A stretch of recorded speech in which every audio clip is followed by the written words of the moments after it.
Blue Jays fire Charlie Montoyo, named John Schneider as interim manager.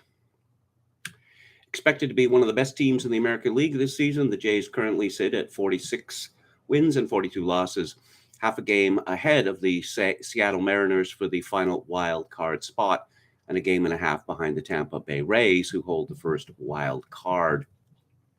So I went to Bluebird Banter, the Toronto Blue Jays blog, to see what the reaction was, and I was not surprised.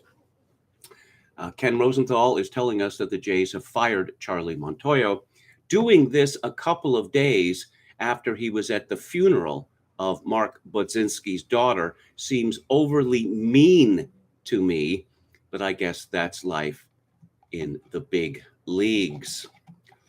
And this question of fun, were the Jays having too much fun, particularly in the dugout, as the team was seemingly falling apart and not trying to win anymore. And Radivel, in the comments section, said to me, the role of a baseball manager is really three aspects: game management, people management, and situation management. I feel like Montoyo became passable at the first, quite good at the second, and failed at the third. In game, he's done better this year with relievers and starters. Better does not mean great, more like less WTF you doing. He's always been good at being a so-called players manager, as in they seem to like and get along with him as a person. Maybe that was less so recently, I don't know. But when people struggle, that's the situation, and Montoyo seems to have no way to get his players to see beyond that, recognize their failings, or get them to correct them or improve themselves. Vlad and the Barrio boys seem to treat the game as fun time and not business time, or even both at once. And I think Montoyo was probably talked to about this and didn't or couldn't whip things into shape. And so now someone else gets a shot. Hopefully Schneider doesn't try and be everyone's best bud. You know, there's certain people, baseball fans, who, when you object to the idea that baseball is primarily about fun, they get very angry. Well, we're talking about Major League Baseball here. We're not talking about a beer league. These players are frequently paid millions of dollars a year. And you know what is the most fun thing about baseball? Winning. Let's go to the chat. Hello to Gamian, Anrun, Kyle Fan, Chogan 666, Popcasso 88. David the Gnome says, I played first base as a child, but then I became a man and put away childish things. Hello to Laird Gordon McDoodle. Popcasso 88 asks, if you were an Emmy voter, who would you vote for best drama, Succession or Better Call Saul? I would vote for Succession.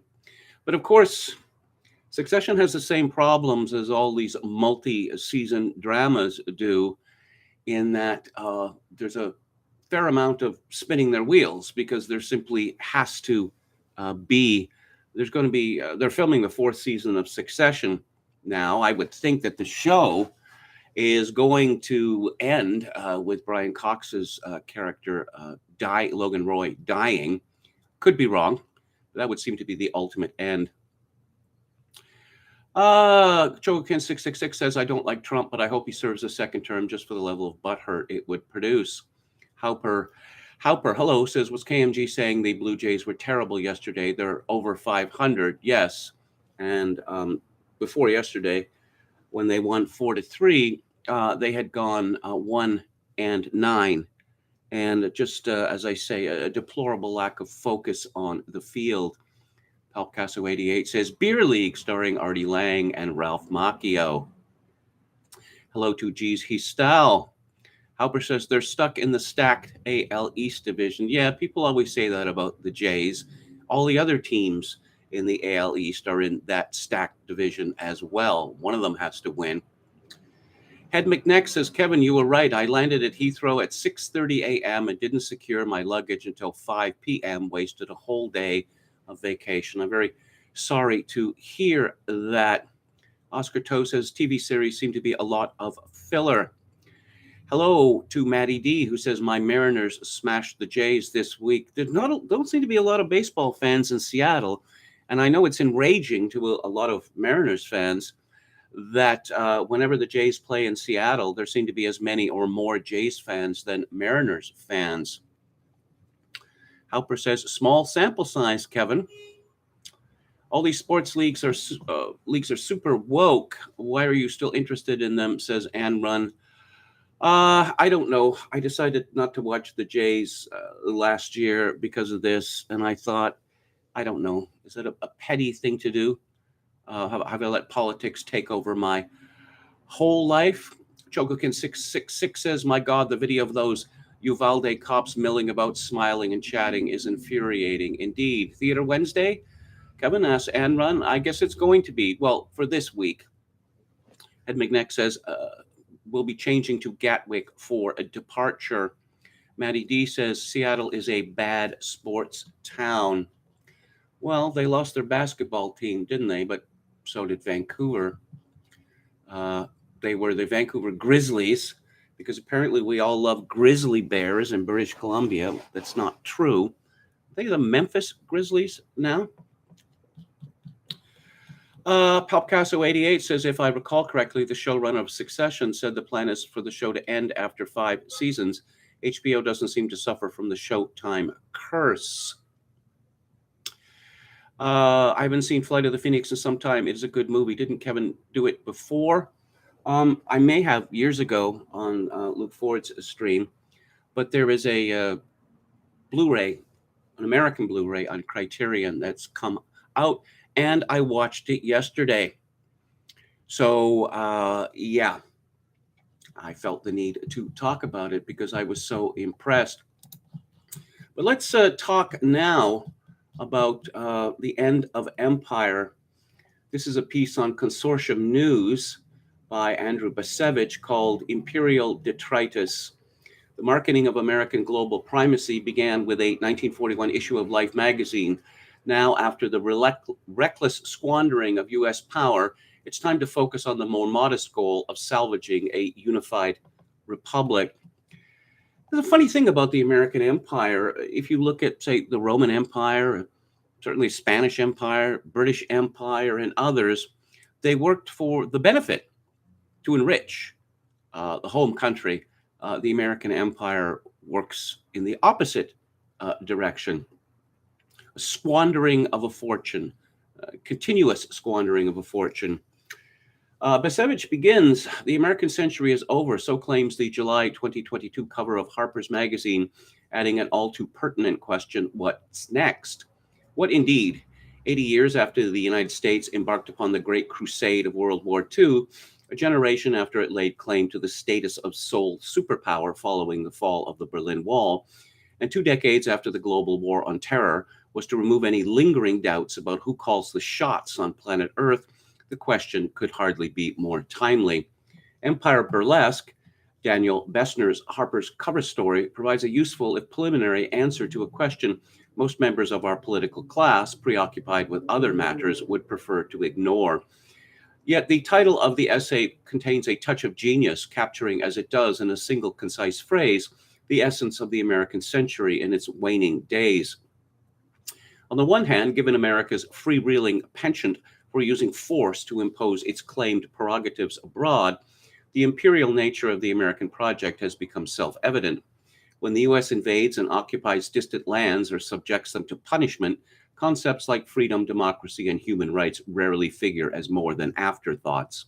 Submission, not liberation, defines the underlying, if rarely acknowledged, motivation behind Washington's military actions, actual or threatened, direct or through proxies.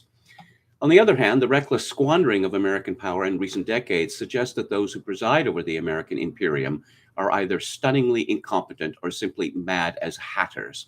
Intent on perpetuating some form of global hegemony, they have accelerated trends toward national decline while seemingly oblivious to the actual results of their handiwork. Consider the January 6, 2021 assault on the Capitol. It has rightly prompted a thorough congressional investigation aimed at establishing accountability. All of us should be grateful for the conscientious efforts of the House Select Committee to expose the criminality of the Trump presidency.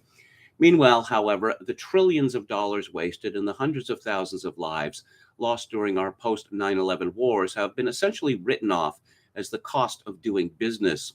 Here we glimpse the essence of 21st century bipartisanship, both parties colluding to ignore disasters for which they share joint responsibility, while effectively consigning the vast majority of ordinary citizens to the status of passive accomplices. Bessner, who teaches at the University of Washington, is appropriately tough on the mismanagers of the contemporary American empire, and he does a good job of tracing the ideological underpinnings of that empire back to their point of origin. On that score, the key date is not 1776, but 1941. That was the year when the case for American global primacy swept into the marketplace of ideas, making a mark that persists to the present day. The marketing began with the February 17, 1941 issue of Life magazine, which contained a simply and elegantly essay by Henry Luce, its founder and publisher. With the American public then sharply divided over the question of whether to intervene on behalf of Great Britain in its war against Nazi Germany, this was 10 months before Pearl Harbor, Luce weighed in with a definitive answer. He was all in for war. Through war, he believed, the United States would not only overcome evil, but inaugurate a golden age of American global domination. Life was then, in the heyday of the print media, the most influential mass circulation publication in the United States. As the impresario who presided over the rapidly expanding Time Life publishing empire, Luce himself was perhaps the most influential press baron of his age. Less colorful than his flamboyant contemporary William Randolph Hearst, he was politically more astute, and yet nothing Luce would say or do over the course of a long career promoting causes, mostly conservative, and candidates, mostly Republican, would come close to matching the legacy left by that one perfectly timed editorial in Life's pages. When it hit the newsstands, the American Century did nothing to resolve public ambivalence about how to deal with Adolf Hitler. Events did that, above all, Japan's December the 7th attack on Pearl Harbor. Yet once the United States did enter the war, the evocative title of Luce's essay formed the basis for expectations destined to transcend World War II and become a fixture in American political discourse. During the war years, government propaganda offered copious instruction on why we fight. So too did a torrent of posters, books, radio programs, hit songs, and Hollywood movies, not to speak of publications produced by Luce's fellow press moguls. Yet when it came to crispness, durability, and poignancy, none hold a candle to the American Century. Before the age was fully launched, Luce had named it. Even today, in attenuated form, expectations Luce articulated in 1941 persist. Peel back the cliched phrases that senior officials in the White House, the State Department, and the Pentagon routinely utter in the Biden years: American global leadership, the rules-based international order, our favorites, and you encounter their unspoken purpose to perpetuate unchallengeable American global primacy until the end of time. To put it another way, whatever the rules of global life, the United States will devise them. And if ensuring compliance with those rules should entail a resort to violence, justifications articulated in Washington will suffice to legitimize the use of force. In other words, Luce's essay marks the point of departure for what was, in remarkably short order, to become an era when American primacy would be a birthright. It stands in relation to the American Empire as the Declaration of Independence once did to the American Republic.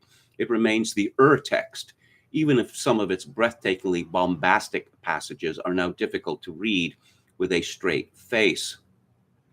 Using that 1941 issue of Life as his bully pulpit, Luce summoned his fellow citizens to accept wholeheartedly our duty and our opportunity as the most powerful and vital nation in the world to assert the full impact of our influence for such purposes as we see fit and by such means as we see fit, unquote. For the United States, duty, opportunity, and destiny aligned. That American purposes and the means employed to fulfill them were benign, indeed enlightened, was simply self-evident. How could they be otherwise? Crucially, and this point Bessner overlooks, the duty and opportunity to which Luce alluded expressed God's will. Born in China, where his parents were serving as Protestant missionaries, and himself a convert to Roman Catholicism, Luce saw America's imperial calling as a Judeo-Christian religious obligation. God, he wrote, had summoned the United States to become the Good Samaritan to the entire world. Here was the nation's true vocation, to fulfill the, quote, mysterious work of lifting the life of mankind from the level of the beasts to what the psalmist called a little lower than the angels, unquote. In the present day, such towering ambition, drenched in religious imagery, invites mockery. Yet it actually offers a reasonably accurate, if overripe, depiction of how American elites have conceived of the nation's purpose in the decades since. Today, the explicitly religious frame has largely faded from view. Even so, the insistence on American singularity persists. Indeed, in the face of mounting evidence to the contrary, did someone mention China, it may be stronger than ever. In no way should my reference to a moral consensus imply moral superiority. Indeed, the list of sins to which Americans were susceptible, even at the outset of the American century, was long. With the passage of time, it has only evolved, even as our awareness of our nation's historical flaws, particularly in the realm of race, gender, and ethnicity, have grown more acute. Still, the religiosity inherent in Luce's initial call to arms resonated then and survives today, even if in subdued form. It's an excerpt from an essay which you can find at consortiumnews.com called Imperial Detritus by Andrew Bacevich. So, does the government give its marching orders to the media, or does the media give its marching orders to the government? It's really hard to tell these days because they have become pretty much a single entity, far more so in my country of Canada than in the United States. But that trend is very strong and becoming ever stronger in the United States. I suppose to get narratives that run outside the so-called bipartisan consensus in the United States, one has to go to social media or places like Substack. And this is an essay by Matt Taibbi at his Substack, The New Kremlinology, reading the New York Times. With censorship soaring and real reporting all but taboo, the major dailies have just one important function left, being a political signaling system. On Monday, the New York Times ran a story pegged to a new poll showing Joe Biden dragging a sub-Trumpish 33% approval rating into the midterms. The language was grave. Quote, widespread concerns about the economy and inflation have helped turn the national mood decidedly dark, both on Mr. Biden and the trajectory of the nation, a pervasive sense of pessimism that spans every corner of the country, unquote. The article followed another from the weekend. At 79, Biden is testing the boundaries of age and the presidency. That piece about Biden's age, code for cognitive decline, was full of doom as well. Quote, Mr. Biden looks older than just a few years ago, a political liability that cannot be solved by traditional White House stratagems like staff shakeups. Some aides quietly watch out for him. He often shuffles when he walks, and aides worry he will trip on a wire. He stumbles over words during public events, and they hold their breath to see if he makes it to the end without a gaffe, unquote. Taibbi comments, Biden's descent was obvious 6 years ago. Following the candidate in places like Nevada, Iowa, and New Hampshire, I listened to traveling press joke about his general lack of awareness and discuss new precautions his aides seem to be taking to prevent him engaging audience members at events. Biden at the time was earning negative headlines for doing things like jamming a forefinger in the sternum of a black activist named Tracy Reed in Waterloo, Iowa, one of several such incidents just on that trip. My former editor at Rolling Stone, John Henriksen, a genial, patient person whom I like a great deal, insisted from afar that Biden's problems were due to continuing difficulties with a childhood stutter, something John had also overcome. He went on to write a piece for The Atlantic called Joe Biden's Stutter and Mine that became a viral phenomenon, abetting a common explanation for Biden's stump behavior. He was dealing with a disability. The Times added op-eds from heroes like airline pilot Captain Sully Sullenberger, with titles like Joe Biden, I once stuttered too. I dare you to mock me. Oh dear. Tabby continues, but I covered a much sharper Biden in 2008 and felt that even if the drain of overcoming a stutter had some effect, the problems were cognitive, not speech-related. He struggled to remember where he was and veered constantly into inappropriateness, challenging people physically, telling crazy-ass stories, and angering instantly. He'd moved to inch-close face range of undecideds like Cedar Rapids resident Jamie Warbass and grab her hand. We're talking minutes, she said, before saying, if I haven't swayed you today, then I can't. I called mental health professionals who were all too happy to diagnose Donald Trump from afar for a story about the effort to remove Trump under the 25th Amendment, and all declined to discuss Biden, even off the record, for ethical reasons. This week, all that changed. Add stories like Biden promised to stay above the fray, but Democrats want a fighter, and Michelle Goldberg's Joe Biden is too old to be president again. And what we've got is a newspaper that catches real history spasmodically and often years late, but has the accuracy of an atomic clock when it comes to recording the shifting attitudes of elite opinion. Whether through Emily Bazelon's Time magazine piece, The Battle Over Gender Therapy, or Michael Powell's A Vanishing Word in the Abortion Debate, Women, or even the editorial board argument from late May, the war in Ukraine is getting complicated and America isn't ready. The Times has become a place where the public often learns about key facts, pressing international controversies, or trends in American thought, only once these have been deemed suitable for public consumption by an unseen higher audience. An all-time effort in this direction was Hunter Biden paid tax bill, but broad federal investigation continues, in which the paper allowed some of its better reporters to quietly confirm a story about Hunter Biden's laptop 2 years after keeping more or less mum, as the story was tabbed Russian disinformation. Along with companion outlets like the Washington Post and the Atlantic, as pure a reflection of establishment thought as exists in America, the paper in this sense fulfills the same function that Izvestia once served in the Soviet Union, telling us little or even less than nothing about breaking news events. Can NATO long exist? Was among Pravda's final questions in 1991, but giving us comprehensive, if often coded, portraits of the thinking of the leadership class. I remember some years ago in Canada, the word was laid down by the media that it was wicked to make fun of John Chrétien's inability to recite a single sentence and make himself clear. You see, he had Bell's palsy, or something had happened to him in his childhood, or something like that.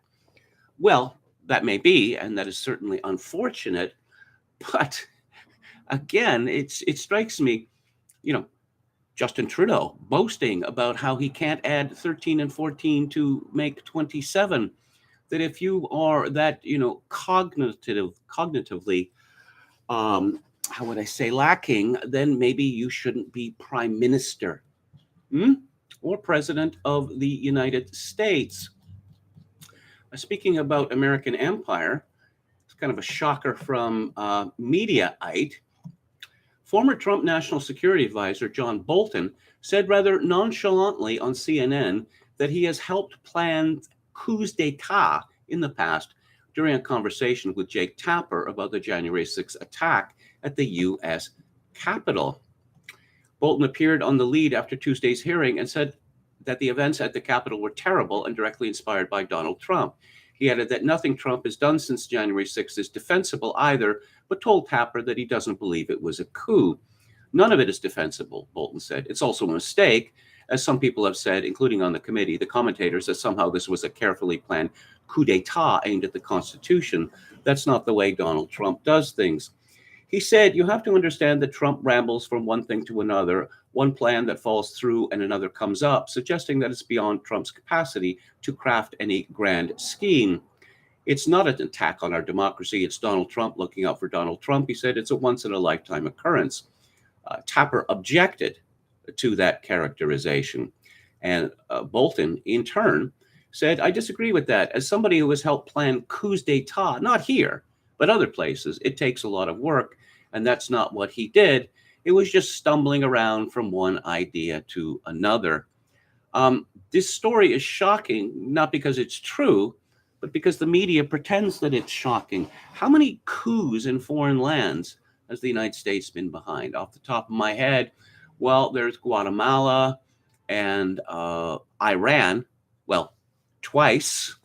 The Ukraine, give me a few minutes and I could come up with many more. Oh, no, no, no. We don't overthrow governments. The people rise up to overthrow government. Oh, yes. South Vietnam, there's another one. When the president of the United States, John Kennedy, ordered the assassination of the leader of that country. And what is LeBron James thinking these days? Beth Whitehead at the Federalist.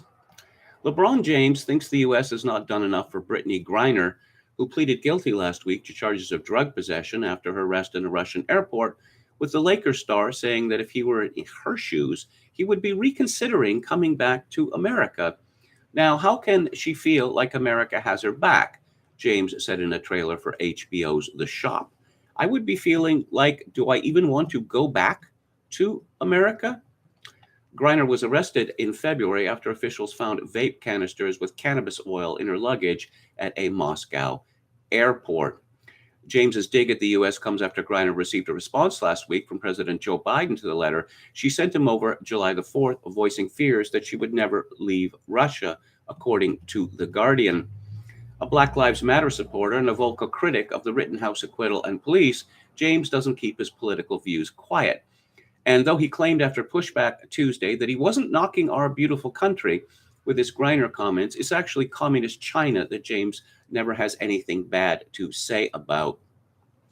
In 2020, when Houston Rockets general manager Daryl Morey tweeted in support of pro-democracy protesters in Hong Kong, James de facto defended communist China, criticizing Morey as not educated on the situation. The Lakers star's concern with human rights abuses stops short of the people experiencing a genocide in Xinjiang province. But after all, China is one of the NBA's biggest foreign markets. And of course, James couldn't risk blacklisting Space Jam. Well, you may recall that, what was it?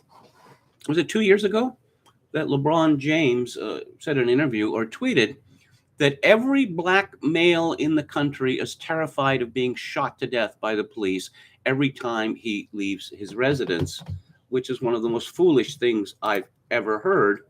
But we're still interested in what LeBron James has to say. And on the law and order front, this is from Olivia Rondeau at the Post Millennial. New York City's district attorney, Alvin Bragg, is under fire from bodega owners, legal experts, and everyday Americans for charging store clerk Jose Alba after he fatally stabbed an assailant who attacked him in his own store. Alba, 61, was arrested on second-degree murder charge and initially held on $500,000 cash bail for the July 1st death of Austin Simon, 35. Bail was later reduced to a $50,000 bond, which his family was able to post, but not before Alba spent nearly a week at Rikers Island. Yeah.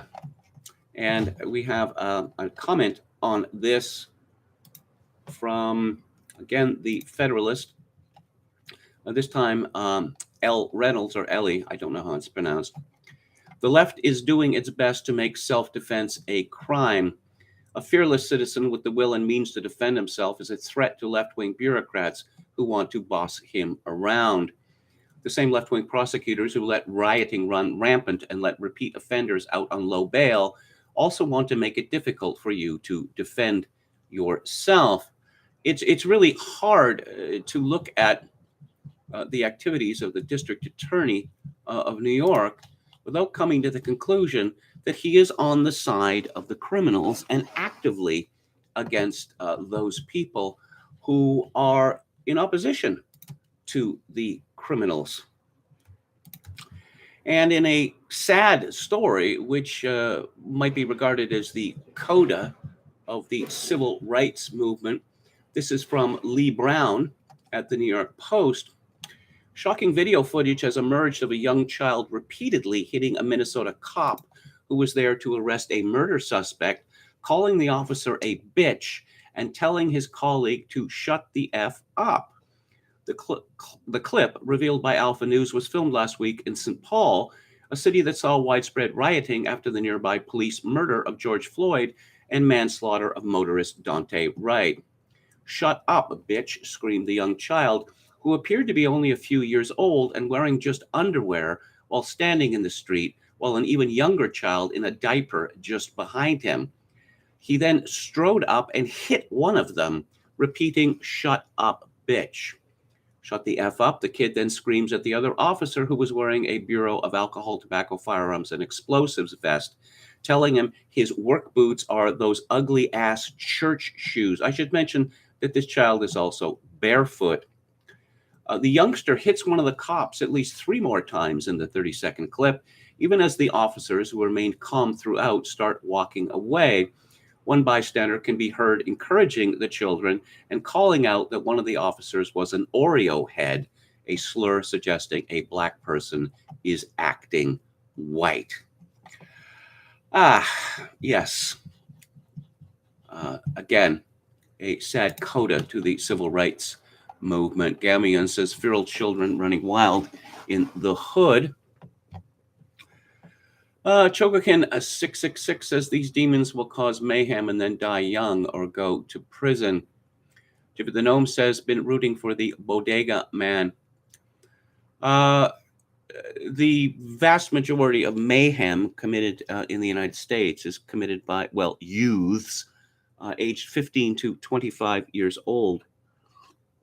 It is the long been policy to treat young offenders with kid gloves as much as possible, but that would seem to, go against the statistic that I just mentioned. Oscar Toe says the little kid, I'm guessing, doesn't have much of a future. What else do we have here? The lady who stabbed the bodega guy should be in jail, says Oscar Toe. And on one level, they're tightening their grip. On the other, they're desperate and falling apart, promoting absurd dogmas, says Hauper. I'm at the point where I'll be surprised if there even are midterm elections, says Oscar Toe. Bolton, yes, the evil Captain Kangaroo. It was a mistake for Trump to have appointed him to his position. Chogokin 666 calls him neocon Captain Kangaroo. But again, he came highly regarded.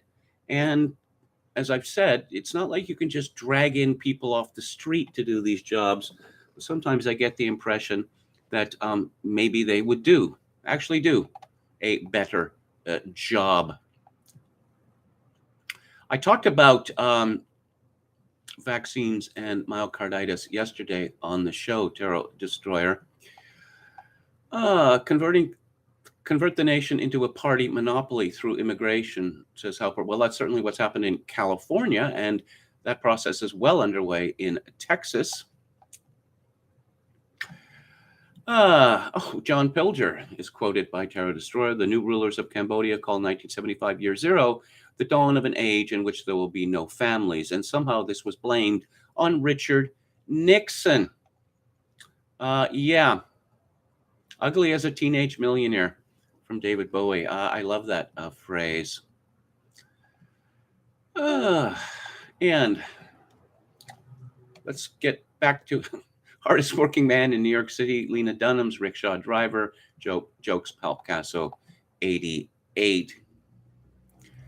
Anran asked, did you see James Kirkpatrick's latest tweet yesterday that the GOP candidate is trailing in every Senate race they need, even in this political environment and with Biden? I guess they don't trust Republican Senate candidates, considering, just to look at 2 states, Arizona and Georgia. And there was this woman in Arizona that they kept, okay, we got to make her win this time. We're going to appoint her to a seat, and then she'll run in the election. And guess what? She lost. And just the clowns they have come up with in Arizona and Georgia, I'm not surprised that they are behind. Palpicasso 88 says Showtime curse, letting a show go well past its sell-by date, e.g. Billions, Homeland, Shameless, etc. Well, good night to Head McNeck. Haven't slept in something like 35 hours. I hope you have a good rest. Ain't no Grizzlies in Tennessee, says Brian Frakes. Yeah. Yeah, annoying that the Jays games are behind a paywall. Well, I get basic cable where I am here, so I can watch all the games on Rogers Sportsnet, which of course is owned by Rogers, which owns the Blue Jays, which owns the Rogers Center.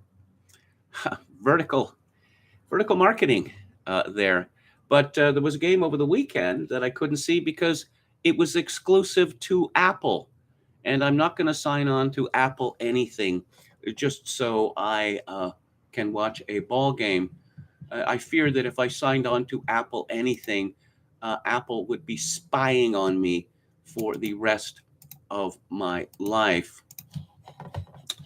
And now I am going to talk about the Ukraine. Enough money been poured down that rat hole? Apparently not. This is from Kane at Citizen Free Press, who attaches a tweet from Cale Thompson. Developing.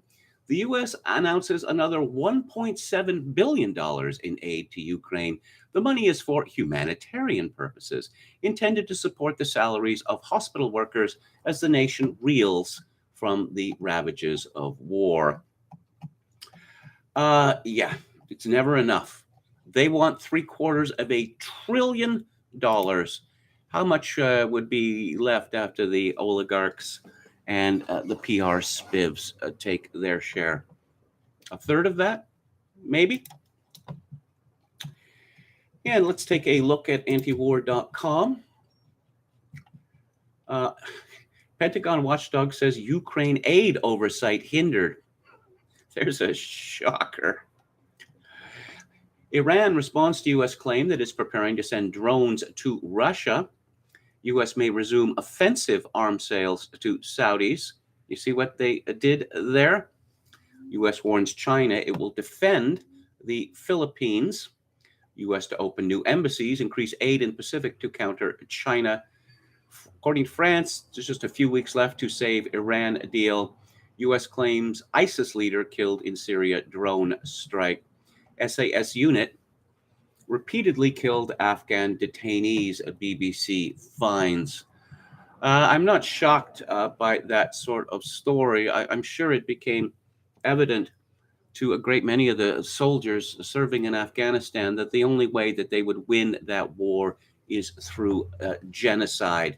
And since that was not on the table, they were doomed to lose. I mean, the Russians lost. They didn't engage in genocide. I take a strong stand against genocide. But I recall watching a documentary about the Russian war against Afghanistan with some person from Afghanistan shouting in the street that you may kill us, but we will rise from the ground to annihilate you. It is obviously difficult to beat people as committed as that. Pedro Gonzalez takes a look at a tweet from Bill Kristol. Straightforward from here. 1, Biden announces not running again. 2, 2022 focus turns to Republican extremism. Democrats do well in November. 3, inflation subsidies. Ukraine defeats Russia. Inflation subsides. Biden is successful one-term president. 4, younger moderate Democrat defeats Trump or Trumpist in 2024. Pourquoi pas?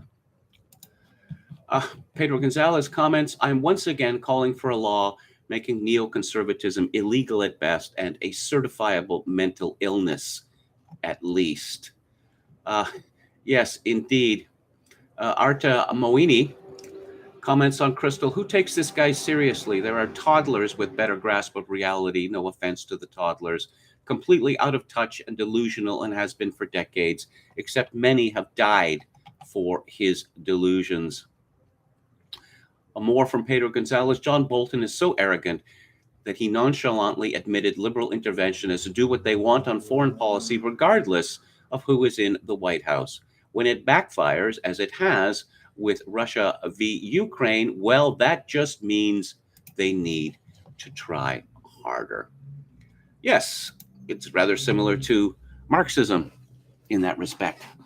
We haven't achieved socialism. Well, we're just going to have to try harder. And that wasn't true socialism, by the way. Let's take a look at Sweden. And I'm going to start with a couple of tweets from a fellow who calls himself Peter Sweden. And this is from 2 days ago. You probably didn't hear about this on the news. The last 5 years in Sweden, there has been a shocking 42,936 reported rapes. Sweden went from a peaceful country to having among the most rapes in the world. Something went very wrong. In 1975, there were 421 reported rapes in Sweden. In 2021, there were 9,668. That's an over 2,200% increase. As the media is ignoring this crisis, I decided to write an investigative article to find out what is really going on in my country. And here it is from May the 2nd. There is something terrible happening in Sweden, and for some strange reason, it seems like most of the media is refusing to talk about it. Well, I'll note that sometime in the 90s, the late 90s, I had a column called Eclectica, which was a sort of a collection and edited as an essay made out of a bunch of disparate news bits. And I reported that authorities in Norway were handing out pamphlets to migrants. And they said, in effect, please don't rape people. That is not the Norwegian way. And apparently my comment was so shocking that it was included in an academic book that was published about Islamophobia. But back to Peter Sweden. Before the COVID pandemic, I used to report a lot on the increasing crime that was happening in Sweden. I've been warning for many years about the rape crisis in Sweden. I was constantly ignored. Even worse, people on the left attacked me for it or tried to come up with some kind of excuse to try and explain away the issue. Sadly, I was correct in my warnings. The problem has only gotten worse in Sweden. It was really bad already back in 2017. Now it has somehow managed to get even worse. Sweden has seen an upward trend in the rape statistics for a long time now. Actually, not even an upward trend, more like an absolute skyrocket in the worst possible way. You would think this would be all over the news, yet it is not. Not even in Sweden is this being talked about as much as it should.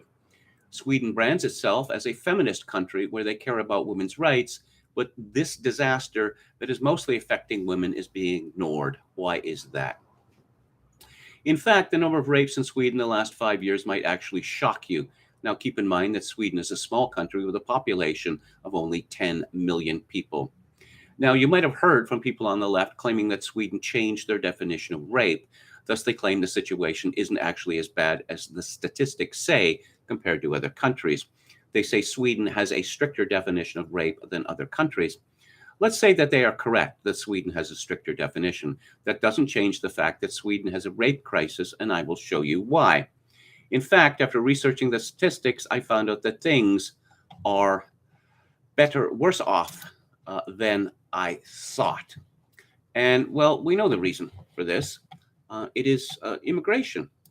It is immigration.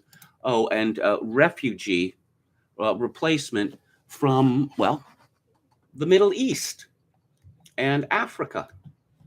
There is no other way to explain this.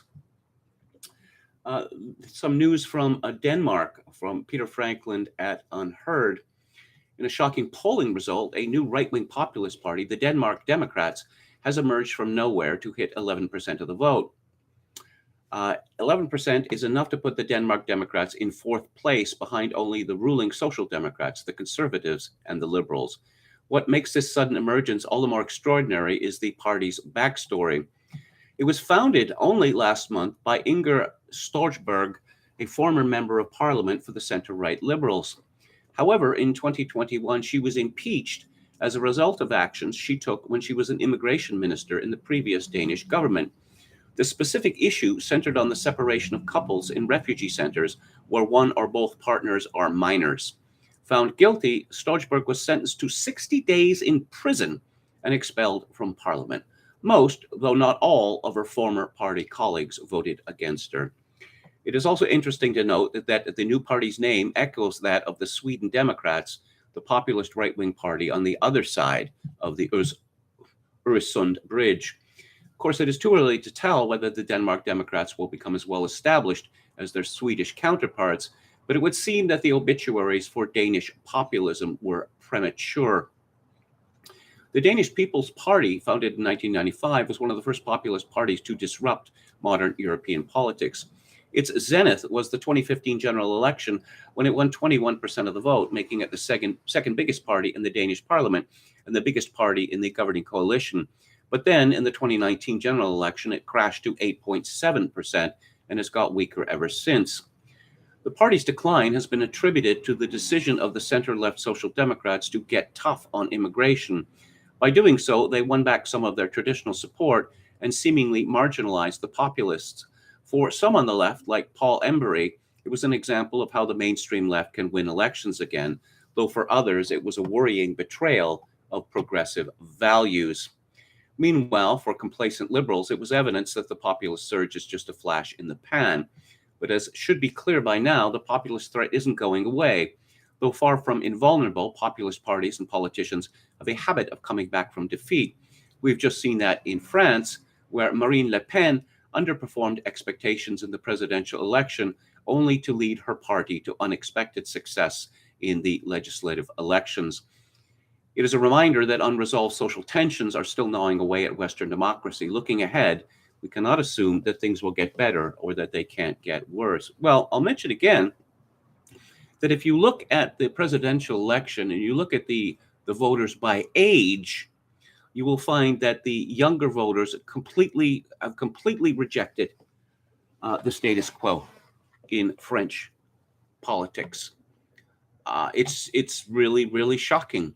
It is, well, boomers and I suppose older Gen Xers that are keeping the status quo alive in France.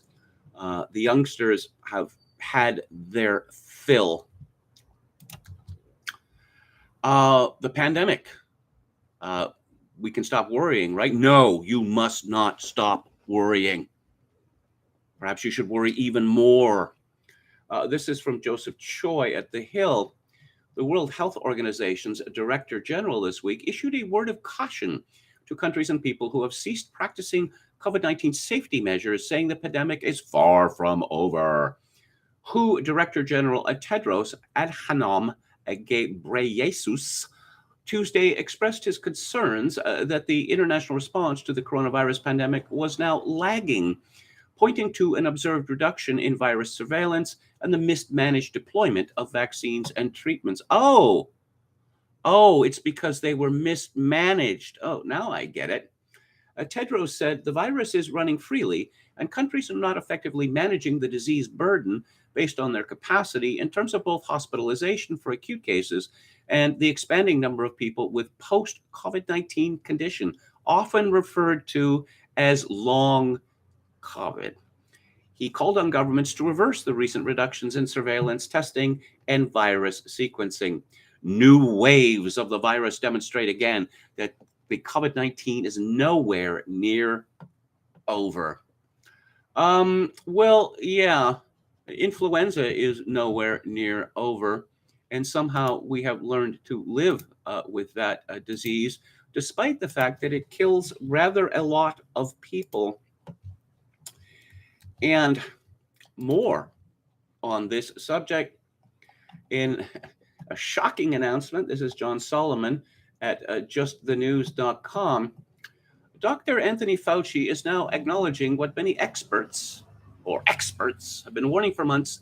The COVID-19 vaccines, quote, don't protect overly well, unquote, against infection. No, wait, I thought it was because of the mismanagement of the rollout or something.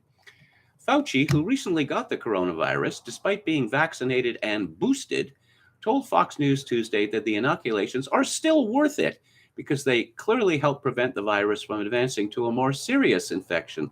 Yeah, that's what they all say. It's minor symptoms, barely an inconvenience, as they say. Except that Dr. Fauci was knocked out of action for 4 weeks, which sounds like a little more than an inconvenience to me. But he is the expert. And this is from the Epoch Times. Zachary Stieber. Newly obtained emails confirmed that the Centers for Disease Control and Prevention changed its definition for both vaccine and vaccinated because people were pointing out that the definitions didn't seem to apply to the COVID-19 vaccines. The definition of vaccine we have posted is problematic. And people are using it to claim the COVID-19 vaccine is not a vaccine based on our own definition.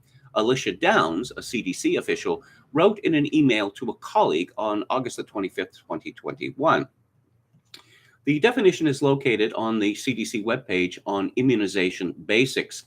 Vaccine had been defined since at least 2011 by the CDC as a product that triggers immunity, while vaccination was described as an injection that prevents a disease, according to archived versions of the page.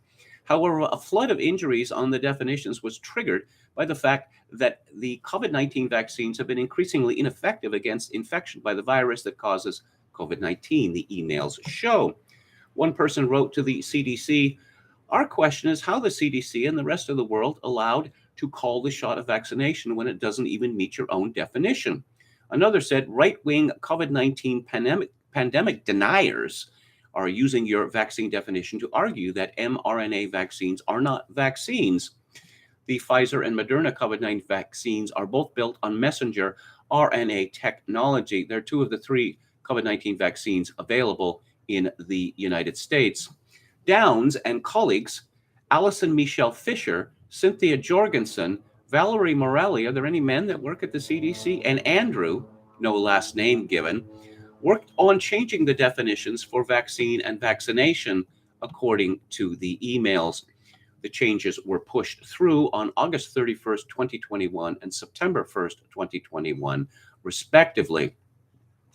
Vaccine is now defined as a preparation that is used to stimulate the body's immune response against diseases. Vaccines are usually administered through needle injections, but some can be administered by mouth or sprayed into the nose, unquote. Attorney Travis Miller obtained some of the missives in 2021 and published screenshots of them. At the time, the CDC didn't dispute their authenticity. The Epoch Times has obtained the emails and additional messages concerning the changes and has published all 67 pages of them.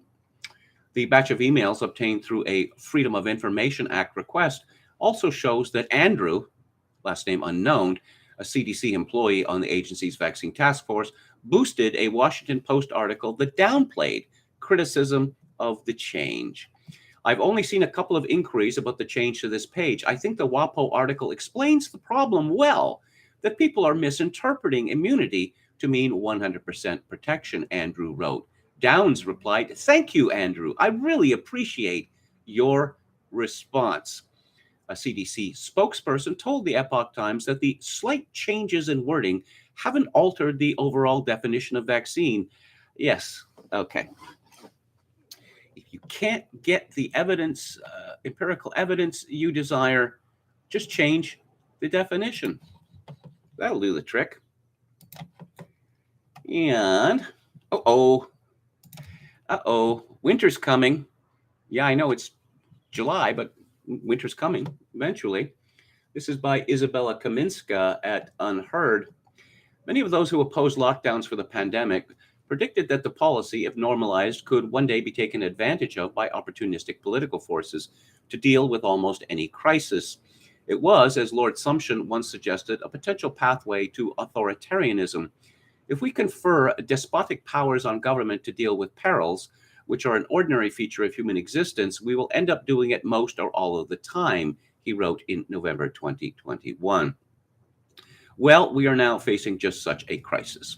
And there is a not insignificant chance that lockdowns might be revived, not just as a knee-jerk response to cope with the prevailing health crisis, but also, troublingly, an economic one. The monkeypox health scare may have failed to get traction, but as COVID cases begin to rise again, the slow beat of pro-lockdown messaging is beginning to circle again in the mainstream media. For now, the public remains far from receptive, but this could change as soon as energy shortages and supply chain issues begin to bite this winter, which they surely will. The public has already been primed to believe that lockdowns were great for generating energy savings. We saw the evidence of that with our own eyes. Traffic jams disappeared, oil prices went negative, air pollution reversed. In the face of late Soviet-style chaos on the streets, unconstrained inflation, not enough electricity to heat the homes of the vulnerable, the prospect of order emanating from the so-called temporary suspension of a market economy might seem appealing. It's even easy to predict the messaging that might feel compelling. Stay home, don't queue, save energy, or bread and energy is cheap if you stay home. But here is why we must not fall for this line of logic. Planned economies are what got us into this mess to begin with.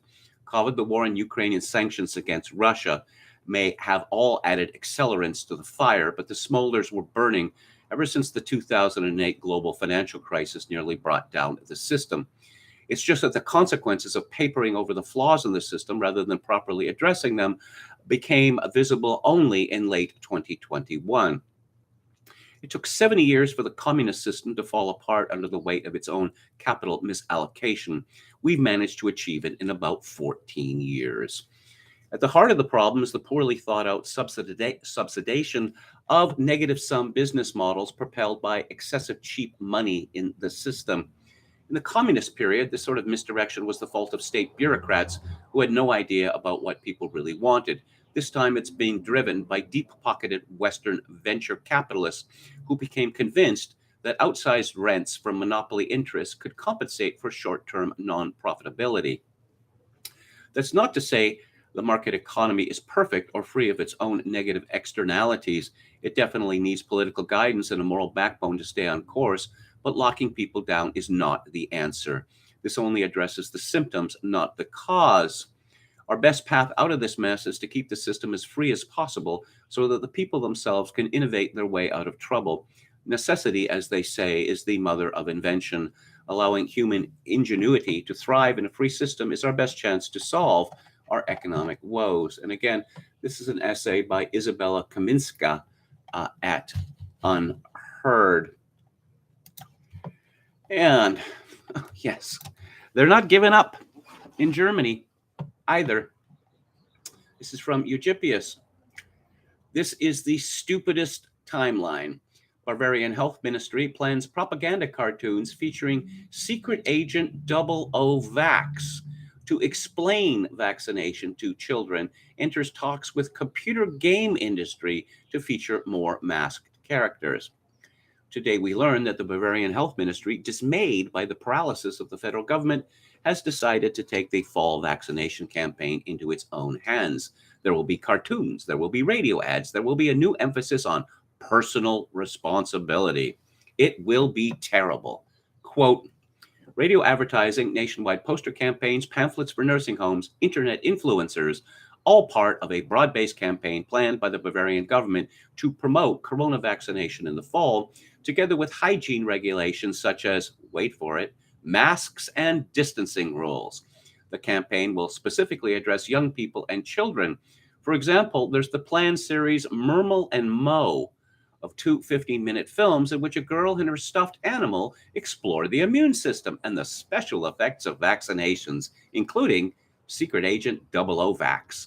The films are currently in production. To educate youth, talks are currently underway with the computer game industry. It's hoped that some game characters will wear masks. A health ministry representative presented these ideas to the expert committee in the Bavarian Landtag on Tuesday. The overloading of hospitals is no longer a primary argument for vaccination. In the current phase of the pandemic, the focus has shifted to personal responsibility and emphasizing what advantage the individual can derive from vaccination. For example, snappy poster ads with checklists are being considered. Don't forget, file your tax return, change your wheels, put the Sauerbraten in its marinade, get boosted. This is especially relevant because on October 1st, only triple vaccination will be considered full protection. Currently, 75.2% of Bavarians have received 2 vaccine doses and 58.61 booster, unquote. Again, that is a direct quotation, not from the Bavarian government, not a parody. Eugippius comments, in the words of Voltaire, I've only ever made one prayer to God. It's quite short. Dear God, make my enemies ridiculous. He granted it. The longer this goes on, the more ridiculous the vaccinators will become as people with better things to do move on, and they are left with nothing but their core ranks of caustic, scolding, middle-aged school marms. We've had the anger and the threats. We've had police running down unmasked revelers in the park. The next act will be a legion of Christina Bernst delivering multitudinous lectures about personal responsibility. I give them a year of this at most before vaccination becomes one of the most loathed subjects in Western culture. And he adds an update. Missed this hilarious tidbit from the article. Quote, in the committee, the campaign was generally well received, although with numerous questions about details. Ruth Waltman, for example, cautioned that provocative jokes like the one about the Sauerbraten might seem clever, but could also backfire. If you start a shitstorm on Twitter, you have to plan in advance to catch and counteract it, unquote. Again, just direct quotation. And Eugippius concludes, even they know they're total idiots. And what's happening in Canada? This is from Blog TO with just a loathsome lead paragraph. Tim Hortons may be beloved by Canucks everywhere and has even been deemed one of the world's most trusted brands. But the coffee chain has fallen into poor favor among some groups lately, thanks to a specific policy that unfortunately touches on a very divisive issue. Every Timmy's customer, did they pay you to print this? This disgusting belief that somehow you, to be a real Canadian, well, what is it? There's hockey, Tim Hortons, double, and more hockey. Apparently that is the sum of Canadian culture. Every Timmy's customer knows about the annual Camp Day the company's charitable foundation hosts for underserved youth across the continent. And if you bought a Tim's coffee with cash lately, you've likely tossed a few coins into the donation box for the cause. She didn't use the word loony or toony. The coffee giant is gearing up for its 2022 event on July the 13th, but despite the undeniably good nature of the initiative, there have been people actively protesting against it. The reason? A rule about vaccination. So it takes you 3 paragraphs. This isn't mentioned in the headline. And at the end of the 3rd paragraph, you finally mention what this story is about. The Cookie Lady tweeted, upcoming convoy event July 13th. Barry protested Timmy's. This is because Tim's kid camps do not accept unvaccinated children. Seeing that they help underprivileged and medically vulnerable kids, it seems to be a reasonable ask. Tim's has decided to make it mandatory for all camp participants to provide proof of full vaccination against COVID-19, like virtually all public settings and businesses did in the midst of the pandemic, though government orders to uphold such a policy, even to fly domestically, have since been dropped. As a result of the move, protests have been held at various Tim's outposts. There are ones taking place today at 2 Barrie locations, demanding that all kids, vaccinated or not, be able to attend Camp Day. And a bunch of tweets here. And if you've seen the hashtag boycott Tim Hortons, it is full of caustic middle-aged school marms in favor of Tim Hortons. Basically, their message is, do you want everybody to die? Yeah. Because as we know, young people are most affected by the corona doom, or that's what we're supposed to believe. And another Canadian-related story, This is from Roberto Wakewell Cruz at the Post Millennial. Three-time Major League Baseball All-Star catcher JT Realmuto defended his decision to miss a two-game series in Toronto, as he and three other Phillies players will be unable to enter Canada due to their vaccination status. Realmuto, along with infielder Alec Boehm and pitchers Aaron Nola and Kyle Gibson, were placed on the restricted list for the series, meaning they will not be paid over the Toronto series. Realmuto told reporters, "It's an extremely unfortunate situation, obviously. My teammates know how I feel about them and how bad I want to be out there with them. It's just not unfortunate. It's unfortunate that I'm not able to make the trip. I'm a healthy 31-year-old professional athlete. I just didn't feel the need to get it. I've had COVID a couple of times with super mild symptoms back when it first came out. And when it came time to decide whether I needed a vaccine or not, I talked to a couple of doctors that I knew and told them my story and really decided I didn't think I needed it and I wasn't going to take it just because I was told to, basically. I'm not going to let Canada tell me what I do and don't put in my body for a little bit of money. It's not worth it," unquote. He will lose over $262,000 because of this decision. One must salute his bravery. And moving on, well, let's take a look at the Daily Skeptic before I move on from this subject. Of course, dailyskeptic.org is not entirely about the corona doom. This is from Will Jones. Deaths after vaccination in Pfizer trial not fully investigated, new documents reveal. LinkedIn bans geologists for posting the U.S. government's own carbon dioxide graphs, saying they are false and not allowed. John Bolton says the quiet part out loud. Doctors push hard for child vaccination despite their own research showing it is unnecessary. Every ambulance trust in England goes on black alert as ambulances queue for hours at hospitals to hand over patients, but it's not COVID. Well, this is from Will Jones. Let's take a little deeper look at that. Why would this be so?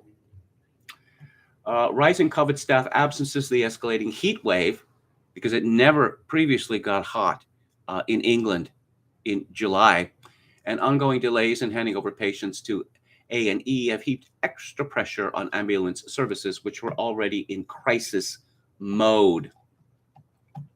The wait outside hospitals to admit patients seems to be the crucial factor, as according to official data, the actual number of 999 calls isn't higher than normal, whereas the waiting times have been very high since last summer.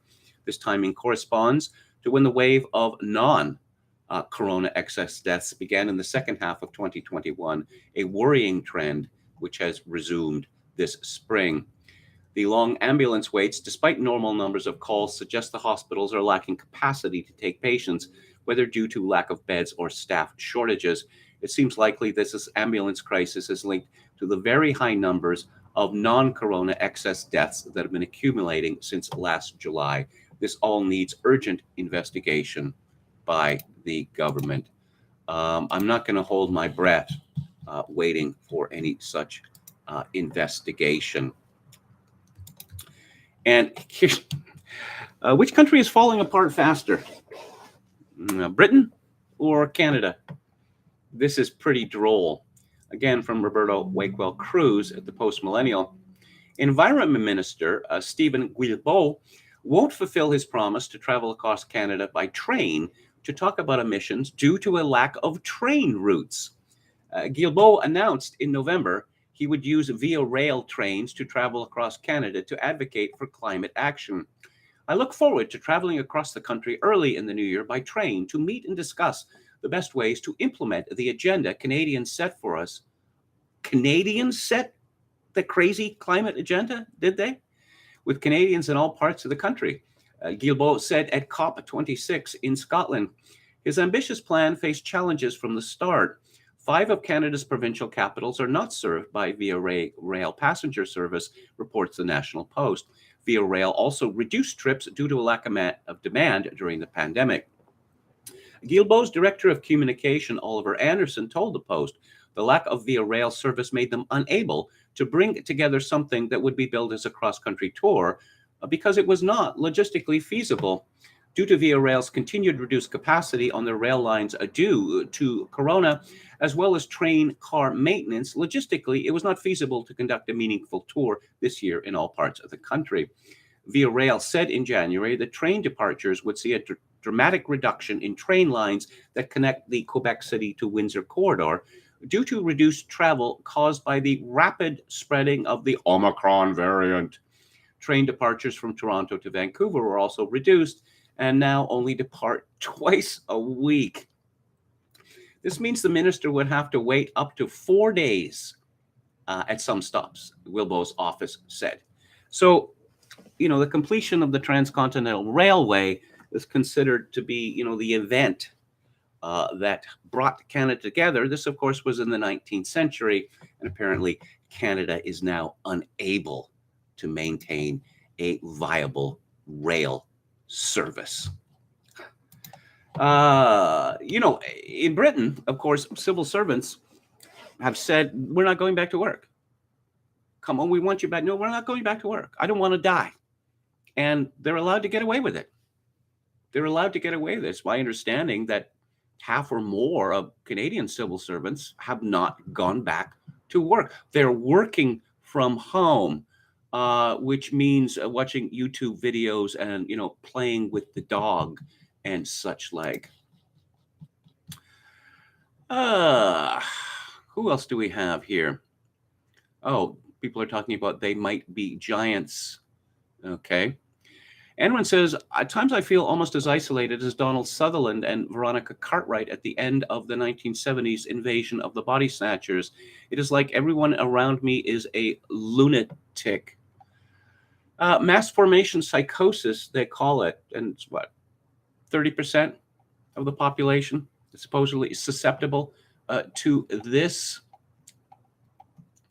Oh, Longfellow Serenade from Don Wells. We're talking about Neil Diamond now? Oh, wow. Yo Mama asked, who is besmirching Neil Diamond? I certainly like those hits he wrote in the 1960s. After that, not so much. John Willis says, what's with all those rough shoulder to the ground, hardworking traditional Canadians? I mean, there are some good folks, salt of the earth in Canada. Just look at our chat and host. Well, I thank you for the kind words. I loathe cutesy names like calling Tim Hortons Timmies, says GC Stahl. Of course, Timmies has decided to make an alliance with Justin Bieber. Now, I understand that Justin Bieber is quite popular, but of course, when you talk about any singer, say, being popular, you're talking about, perforce, a niche crowd. Justin Bieber is also loathed by a great many people. Oh, obligatory Sting reference. Talking about Celine Dion, who used to be a Canadian, I think. Hasn't she lived in Switzerland for many years? Or am I confusing her with that other Canadian singer, the supposed country singer who was married to Def Leppard's producer and seemed to have some wife swapping thing going on, as well as supposedly the four of them belonging to some cult that I had never heard of. And I'm now going to talk about, oh yes, the liberal media. In Canada, we can say that we have a liberal media, small L liberal media, and a large L liberal media. This is from my old colleague, Rick Bell, who's at the Calgary Sun. Poilievre guns blazing over liberal media. You wouldn't expect Pierre Poilievre to hold back. The MP many say is a shoo-in to be Canada's next conservative leader come September isn't going to change his tune this late in the game. As the saying goes, he's going to dance with the ones who brung him surfing the I'm mad as hell and I'm not going to take this any more populist wave to the hoped for big win. Just mentioned negative commentary from some in the chattering classes, and Poilievre, raised in the south suburbs of Calgary, takes aim with a politically heavy caliber response. This is one of the objections I have to Pierre Poilievre, is because he is a carpetbagger. This is a man who was raised and educated up to, university degree, exclusively in Alberta. And then he decides to move to Ottawa to run for office. And why did he do that? I'll explain why he did that. Because the knock on, Reform Alliance Conservative Party is that it's always seems to be an Albertan who leads the party. And so by translating from Alberta to Ottawa, he became no longer an Albertan, because this man has been planning to be Prime Minister of Canada for a very long time. I would guess since about the time that he was 12 years old. Poilievre says they want to protect the status quo that has served them so well. The corporate media has profited mightily from Justin Trudeau's policies. There's global news, or as I, not Greg Bell, like to call it, the CSIS News Network. The Conservative leadership race frontrunner says they're owned by a company wanting Prime Minister Justin Trudeau's censorship plans to pass, a law that will see the social media of Canadians subject to government censorship. For Poilievre, they back the Trudeau brainwave because it will allow the government to force people to watch more news online from Global. How do I know that? They've testified to that fact at committee. They've sent their representatives to ask us to pass C-11, the censorship law. I'm fighting that law. That's why Global News has become so biased. They want to protect Trudeau. They want to support his censorship law that will mean more people are forced to watch the mainstream media content that comes out. There's a very small group of privileged elites who have gotten rich by making everyone else poor. They worry that I'm going to bring more competition to the telecom sector. No wonder CTV is so biased. They're owned by Bell, Justin Trudeau's favorite phone company. The liberal media will fight me tooth and nail because they want to protect the status quo and campaign for their leader, Justin Trudeau.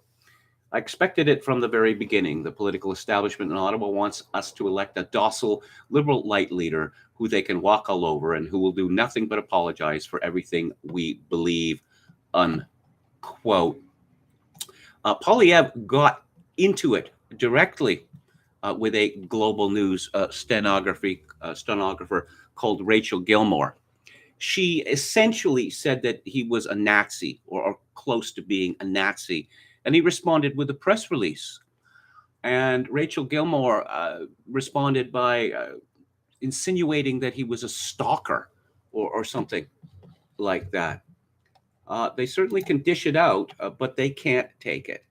And in a related and completely expected story, this is from Anthony Murdoch at LifeSite News. Justin Trudeau's Liberal government wants mainstream media cash handouts to continue indefinitely.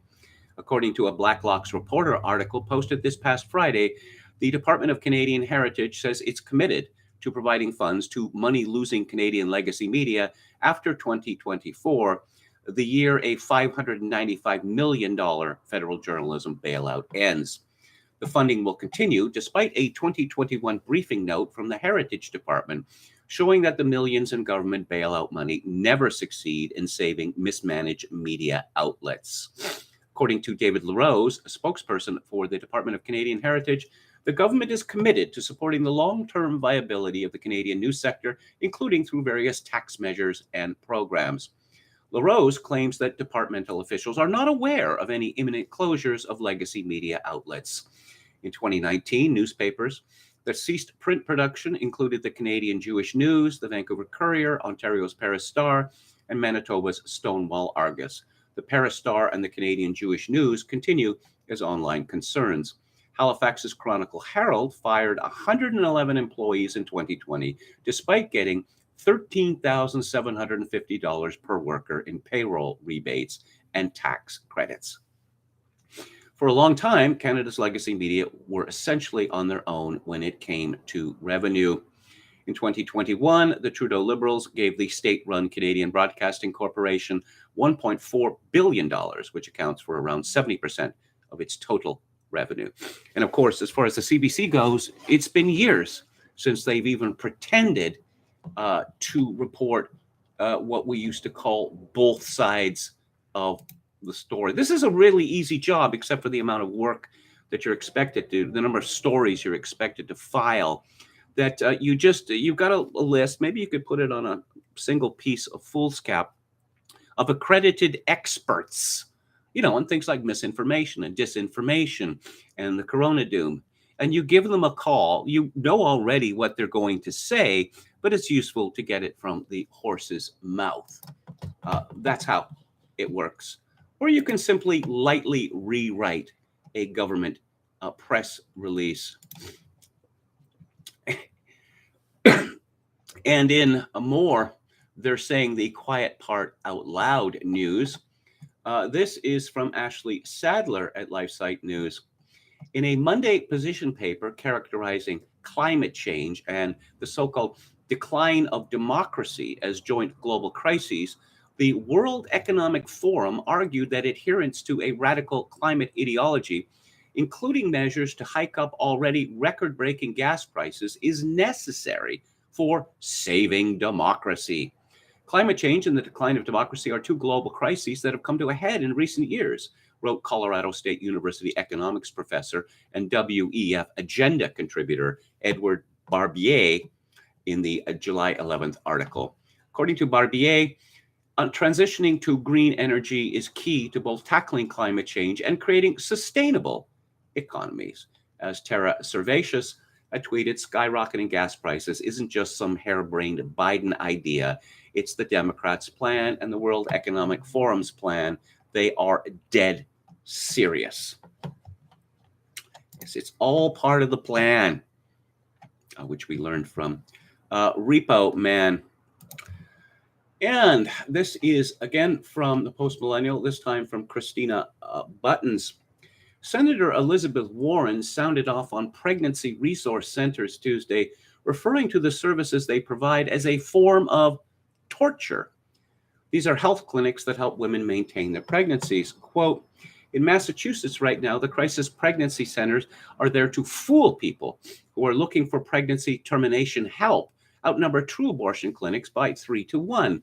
We need to shut them down here in Massachusetts, and we need to shut them down all around the country. You should not be able to torture a pregnant person like that, unquote. So Elizabeth Warren's, apparently the biggest problem in America, according to Elizabeth Warren, is that not enough women are killing their babies. And there's a touching story at LifeSite News about a woman, an American woman, who had 4 appointments for abortions and for various reasons missed them all, and then decided to have the baby, which she has called Gideon. This one of the reasons she missed the clinic's appointments was difficulty in paying for the abortions. Of course, this touching story could not have happened in Canada because the federal government has decreed that abortion is a medically necessary procedure that must be paid for by taxpayers.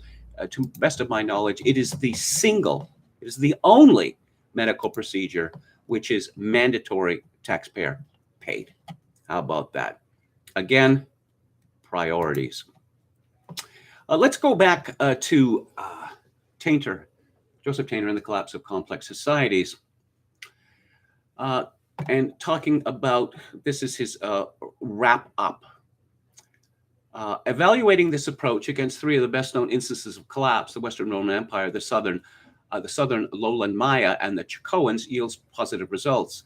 The establishment of the Roman Empire produced an extraordinary return on investment as the accumulated surpluses of the Mediterranean and adjacent lands were appropriated by the conquerors. Yet as the booty of new conquests ceased, Rome had to undertake administrative and garrisoning costs that lasted centuries. As the marginal return on investment in empire declined, major stress surges appeared that could scarcely be contained with yearly imperial budgets. Does that remind anyone of the United States of America? The Roman Empire made itself attractive to barbarian incursions. Wow, this is really prescient, merely by the fact of its existence. Dealing with stress surges required taxation and economic malfeasance so heavy that the productive capacity of the support population deteriorated. Weakening of the support base gave rise to further barbarian successes, so that very high investments in complexity yielded few benefits superior to collapse. In the later empire, the marginal return on investment in complexity was so low that the barbarian kingdoms began to seem preferable.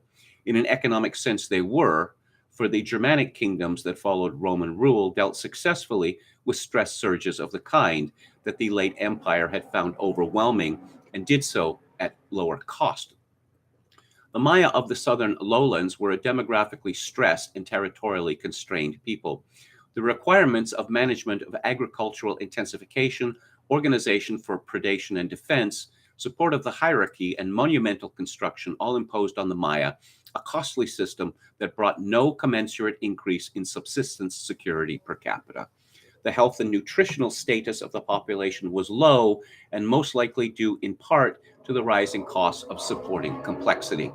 Declined through the Classic period, late Classic increases in social costs came at a time of deteriorating conditions, so that the marginal return on investment in complexity left the Maya ripe for collapse. In the American Southwest, the population of the San Juan Basin invested in hierarchy and complexity to reduce, through centralized management, the cost of a regional system of energy averaging. For a time, the marginal return on this investment was favorable, but as more communities were added, the diversity and effectiveness of the economic system declined. This weakening coincided with a major construction program, so that as the return on investment in complexity declined, the cost of that investment grew. For all three cases, then, focusing on the marginal return curve of investment in complexity has clarified the collapse process and has allowed us to see why each society was vulnerable. 5 major topics need to be addressed. They are: 1, further observations on collapse and on the nature of the declining productivity of complexity; 2, application and extension of the concept; 3, implications for the further study of some of the cases discussed in Chapter 1; 4, subsuming other explanatory themes under declining marginal returns; and 5, implications for contemporary times and for the future of industrial societies. As promised in the first chapter, the definition of collapse will be completed here. And tomorrow on the stream, I will talk more, read more from Tainter's The Collapse of Complex Societies and his discussion of collapse and the declining productivity of complexity. I want to read a tweet storm from an American Lutheran pastor who was also, interestingly enough, a satirist. And his name is, I'm going to read it in the German way, Hans Fina. And he refers to William Wolfe, who says Christians are actually being persecuted in America. No, we aren't being fed to lions, but our churches were forced to close with no true evidence supporting that decision for months in 2020 and into 2021. For years, private Christian business owners have dragged to court or been destroyed by the alphabet people lobby. The IRS targeted us. HHS under Obama came hard and heavy after Christian nonprofits like the Little Sisters of the Poor for not providing abortion coverage. Hobby Lobby, Jack Phillips, Barronelle, Stutzman, Coach Kennedy, Christian schools in Maine, all targeted by societal forces and the government. Atlanta Fire Chief Kevin Cochran was fired just for having a Bible study. Christians won't get promoted at major corporations for holding to their sexual ethics. Every June, it's fly the pride flag or maybe get fired. Now Christian crisis pregnancy centers are under attack. To pretend that both cultural forces, private corporations, and governmental actors who have not been and are not even more aggressively now targeting Christians in America is to deny the reality that exists. Only way to do that is through ignorance or through an agenda. And despite what loud, deconstructed ex-evangelicals, aka apostates, might say, it's not Christians making it hard for other Christians in the USA. It's the secular progressives committed to their own religious system that brook no dissent to their orthodoxy and idols. It's no longer that Christians just tolerate their increasingly degenerate displays of freedom in the name of the liberal order. No, now we must celebrate it too, or we will suffer. The scales are actually tipping closer to say Caesar is God than most people realize now. It's a pitched battle, not some quiet, peaceful pasture where the secularists have their corner and we have ours. They're coming for us at every turn, schools, commerce, in the public square, and they will use every means of power they can to silence us or lock us up. And so Christians need to wake up to this reality and join the effort to fight back. You might not be fed to a lion today, but that doesn't mean your child won't get 20 years at a federal penitentiary for refusing to say that a man can be a woman. So what can we do? 1, love our enemies and pray for those who persecute us. Love our neighbor as ourselves by seeking to wield political power to prevent persecution where possible and create good governance. Be shrewd. Don't be fooled by voices who say everything's okay. Pray for our leaders to do what's right before God, who they serve, and allow us to live fully and freely with no compromise. Use the courts to fight for our rights. Recover within your churches the understanding that Christ is head of the church, not Caesar. Just because you are told to close doesn't mean you should. Normalize robust resistance to cultural norms. Celebrate dissent. Refuse to be conformed to this world. Never, ever live by lies. Finally, be confident and trust God, fearing nothing. So run hard, join a church, have a family, raise kids to know that dragons exist, but they can be killed, and never quit. It's only when we quit, they win. And again, this is a tweet storm from William Wolf. And you can find him on Twitter, Wolf with an E, described as former Hill staffer, senior official at the State and Department of Defense for President 45. And we know who that is. So here's something that's related. This is from Neera Deshpande at The American Mind. Generation Baby. If you walk by the corner of 7th Avenue and Broadway in June 2022, you would have seen a massive billboard that was organized like a triptych. The first panel, Getting Old is Staying Old. The second panel, Stay Immature. And the third panel, Time is Getting Old. The company that sponsored the ad, which sells, quote, intelligent skin and hair products that refuse to take aging seriously, unquote, is called Spoiled Child, spelt as one word. It's ironic that a billboard in Times Square tells passersby that time itself is meaningless, but the company's branding reveals the mindset of the American adult. The median age at first marriage in the United States has risen from 25 for women and 27 for men in 2000 to 29 and 31, respectively, in 2021. At the same time, the median age of first-time motherhood rose from 25 in 2000 to 30 in 2019. Though children's share of the population has shrunk, the most popular movies are all based on comic books or cartoons.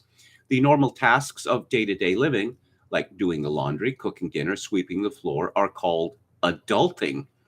Meanwhile, theme park attendance is increasingly driven by young adults. In other words, somewhere along the way, growing up became passé. Our culture now treats adults like children, and why wouldn't it when grown adults love it? This infantilization receives legitimation and justification from the scientistic therapy culture that infects everything. Consider the line, so often repeated as to become a progressive aphorism: the human brain does not reach maturity until 25. It is certainly plausible, scientific studies notwithstanding, that the human brain is more developed at 25 than at 18. The problem is that the scientific sounding term brain development is used to tell young adults that they are not yet adults and therefore cannot commit to anything, not to jobs, not to communities, not to relationships, let alone marriages or families. The abysmal state of American adulthood we see today has largely been caused by a biological determinism that absolves us of responsibility at the expense of our freedom. It is, after all, in commitment in adulthood that we can become ourselves, making the decisions, whom we marry, where we live, what we do for a living, that come to establish who we are as people. What happens when we are told, in the language of science, that we are effectively incapable of making these very meaningful, life-defining decisions until at least 25? In addition to becoming immature and childish, we become weak and complacent.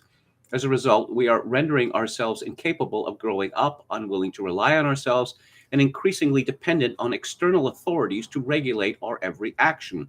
There is a reason that "trust the experts" has been the slogan du jour, turned to by members of basically every elite profession, from doctors to economists to military generals. Credentials, rather than age or experience, now define adulthood, to the detriment of all. Indeed, the past 2.5 years got as bad as they did for a great many reasons, but it certainly did not help that adults abdicated any responsibility to reality and to humanity. It should be common sense that masks don't work, that vaccine passports are discriminatory, and that telling people to skip grandma's funeral is evil. Common sense, however, is contingent on maturity. If we allow our maturity to be subject to the judgment of unscrupulous elites who have a track record of untrustworthy and corrupt behavior, we cannot expect to see different results than those we are currently seeing. It is absurd that we are still debating whether or not to mask children in schools come fall 2020, and it's equally absurd that there is even a debate as to whether children should be given irreversible puberty blockers. It is absurd that the president resolutely denies the reality of crippling inflation and insists that the economy is doing well. But doing something about the narrative of lies that envelops us will take people who are willing to be responsible for themselves, who are not weak, who do not bow to nonsense. In other words, we need grown-ups. And Neera Deshpande concludes, the emperor has no clothes, obviously, but to find ourselves a better replacement for him and gain back some semblance of normalcy from our present chaos, we will have to reclaim adulthood. You know, as mentioned previously, the building right next to where I'm staying is the building that houses the Ministry of Finance. They're the people who look after and spend British Columbia's money. And so I see a lot of them come into the building and come out of the building. And I've noticed some things about them. For instance, how they dress. Almost without exception, they dress as if they're alone in their houses or apartments, binge watching Netflix. That's how they dress. The idea of business dress or even business casual dress has completely disappeared. I noticed that a great many of them have, multicolored hair, and most of the employees, particularly the women, are fat, with many of them being what they call morbidly obese. They're supposed to be members of an elite, and this is how they live. Before I talk about the movie Flight of the Phoenix, I'm going to take a look at the chat. David the Gnome says, I had a head injury as a kid and lost all taste and smell for like 2 weeks. David the Gnome says, society getting crazier and crazier is a good way to whip up complacent people into making some good decisions. Christ. Where the hell is Chad Chadson when you need him? That's Don Willis. Oh, things going crazy in the chat. Anman says, I need to start reading C.S. Lewis. It's not like I want to be single and 32, says Yo Mama. Well, obviously, for this to work, we need both men and women to be, committed to staying together. And we have a Pareto distribution now going on with choosing sexual partners, with the 80-20 distribution, with 80% of the men seeking 20% of the women, and vice versa. That, what is it? Flipping right, flipping left? No. Women, looking at men on dating services or Tinder. Nope. I'm looking for basically a rock star. Someone who looks like, I don't know, Robert Plant, say. And he also makes $10 million a year, something like that. He's just so funny and charming and enjoys, sitting in front of the fire and long walks on the beach at sunset, that sort of thing. Obviously, you're not going to find very many men like that. You're probably going to have to settle. Settle? Never. Except they start thinking that way in, I don't know, their late 30s or early 40s and find that conditions have changed. Oscar Toe says the devil probably looks around now and says, I might be bad, but I'm not a psychopath. Well, I remember reading C.S. Lewis where he points out that this is, I may be bad, but I'm not as bad as others. That is a very bad way to go through life. It's the way to hell, actually. Amran asks, has anyone found themselves becoming religious or more religious because our times seem so crazy in a biblical sort of way? And,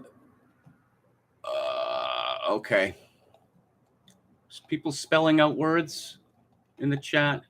Yeah, I don't know about that. Portman isn't very good, but maybe a little better than Kevin has given her credit for, says Anne Run. I have noted in the past, I've seen Natalie Portman in quite a few movies, and I have never noted any ability to act. Okay. Who else do we have? It was a nice girly sort of song used in God Help Me, a Natalie Portman and Susan Sarandon movie. Okay. Constant Craving. Oh, okay. Is that Katie Lang? Yeah.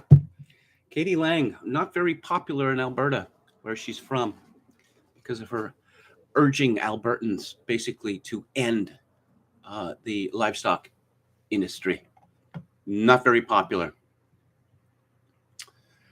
All right. Oh, by the way, how was Katie Lang initiated into lesbianism at the age of 12 or 13? An affair with one of her teachers, the wife of one of her teachers. Yep. It's funny how often that sort of thing happens. So the movie I'm going to be discussing today is from 1965, and it is called The Flight of the Phoenix. And it is based on a novel of the same name, published a year earlier, and it is directed by Robert Aldrich, who is one of the great tough guy directors. But I should note that he also made, well, let's see, Tough Guy Films, Kiss Me Deadly, which is supposed to be based on a Mike Hammer film, Mickey Spillane novel, but really isn't. And it is one of the craziest movies I've ever seen. I can't praise it highly enough. He also directed Four for Texas, The Dirty Dozen, his most popular film. And later, another bunch of tough guy films, Emperor of the North and The Longest Yard.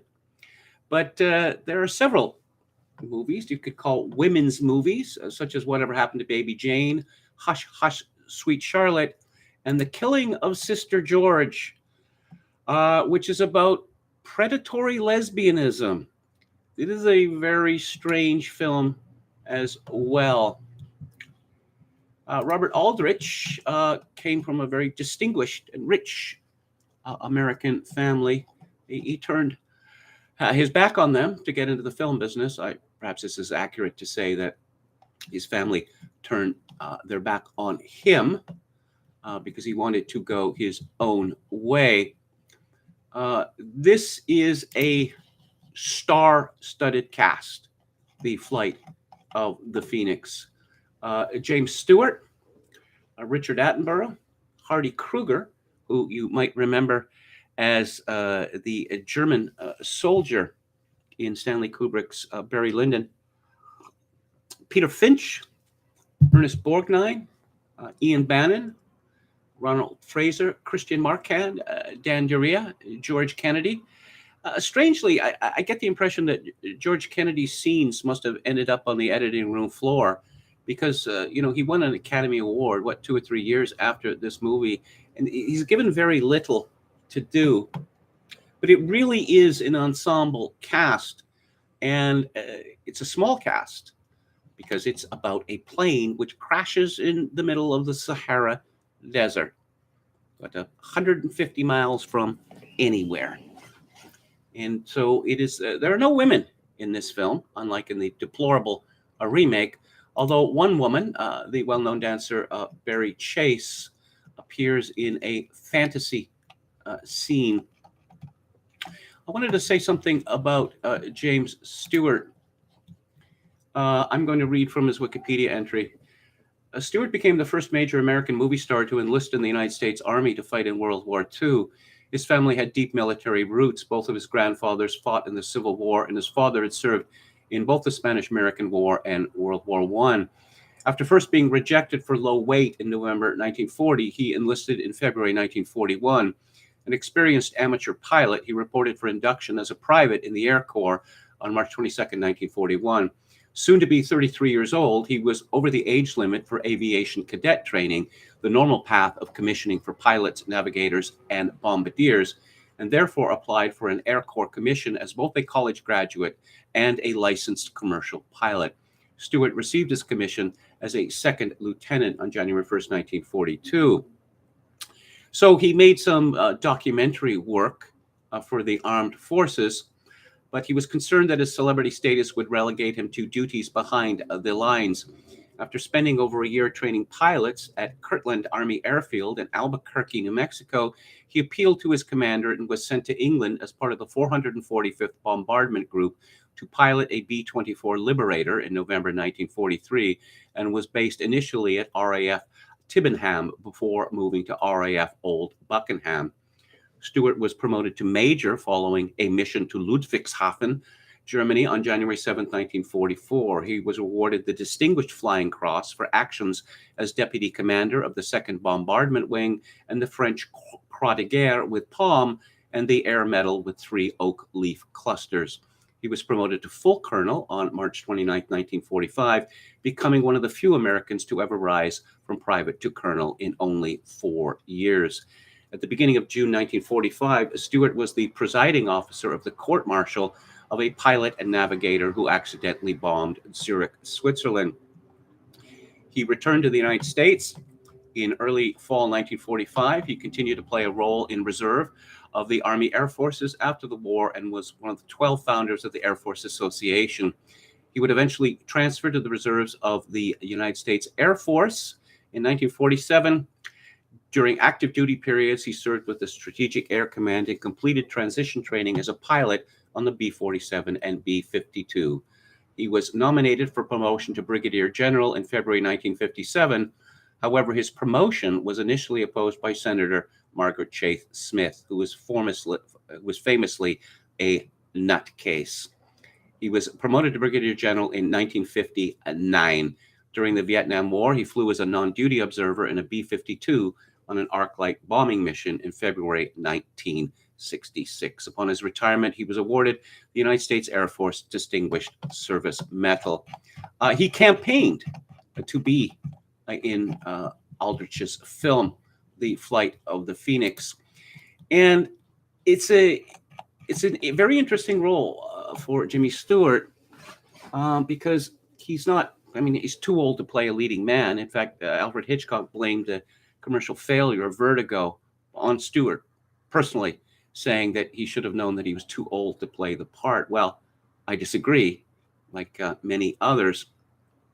He is an old guard aviator, referring to when flying was fun and just completing your mission, just getting there, was considered to be a success.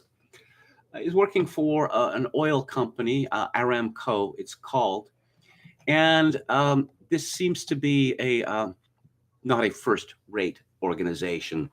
For instance, the plane that we see in the air before it is attacked by a sandstorm and brought down, it doesn't have a working radio, and there are other problems with it. But Stewart's character, this is just a matter of course for him, Captain Frank Towns. Another problem is that his navigator, Lou Moran, played by Richard Attenborough, is a drunk who drinks even while the plane is in the air and he is in the cockpit. The passengers on the plane are there for all sorts of reasons, mostly employees of this company going back to Benghazi. But Hardy Kruger, who plays an engineer called Heinrich Dorfman, is on the plane willingly to visit his brother, who is an engineer, as a geophysical engineer. And this confession evinces astonishment that you seriously, you're taking your vacation time to go to Benghazi. Well, he is. And as we learn, he is a single-minded individual. In fact, I joked some years ago that watching the Flight of the Phoenix, I understood why Germany lost the war, but also why they almost won the war. Peter Finch plays Captain Harris, and he is, again, a very old school soldier, a man of courage and honor. Unfortunately, he is partnered with Sergeant Watson, played by Ronald Fraser, who is one of the most detestable characters I've ever seen in film. He is a cringing coward and chippy as all get out. Oh, yes, the miseries of my life are due to the posh people keeping me down. And he was a boy soldier. His father brought him to the army when he was 14 years old.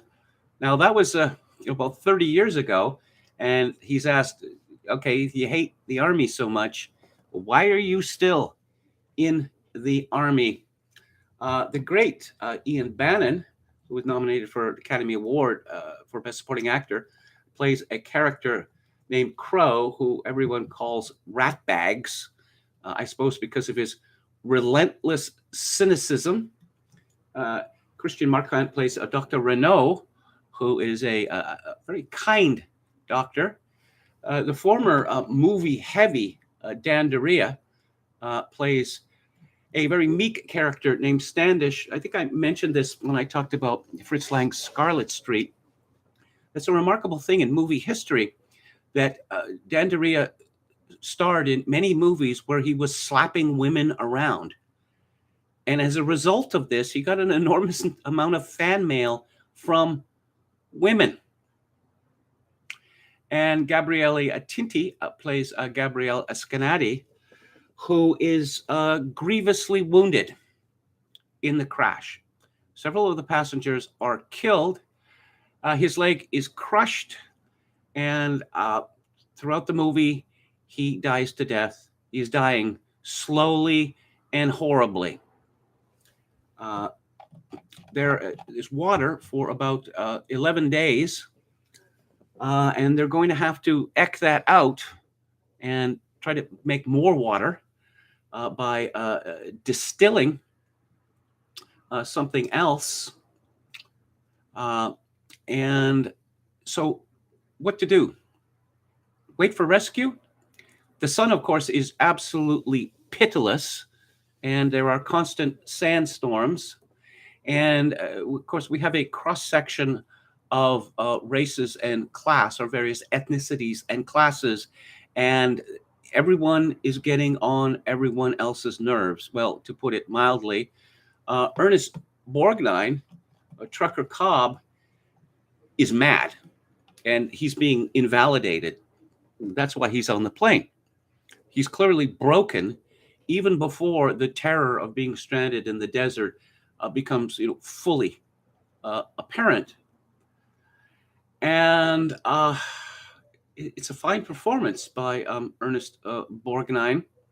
He is, despite the fact that he is wildly self-pitying, and he determines that he is going to join Captain Harris in marching out of the desert. And Captain Towns asks him, are you right-handed? And he says, yes, I am.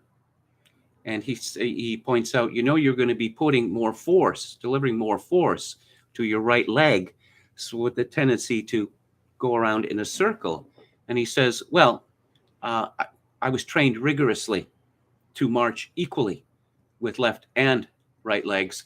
And in any event, Sergeant Watson is left-handed. Sergeant Watson fakes an injury to get out. And Captain Towns knows that he's faking. And Sergeant Watson knows that Captain Towns knows that he is faking. James Stewart, Captain Towns, is in a pretty foul mood for most of this movie because he blames himself for the crash. In fact, we see him with his flight log, and he has a long paragraph about the causes of the crash, and then you see him scribble it all out. Cause of crash, pilot error. In fact, it is Lou Moran, the drunk, who rises, who shows a side of himself that we had not seen previously. One of the reasons I like this movie so much is that there is none of this, oh, yes, my personality changes, There's none of that in this movie. There's no Spielberg moments in this movie, and I shudder to think what Steven Spielberg would have made with this material.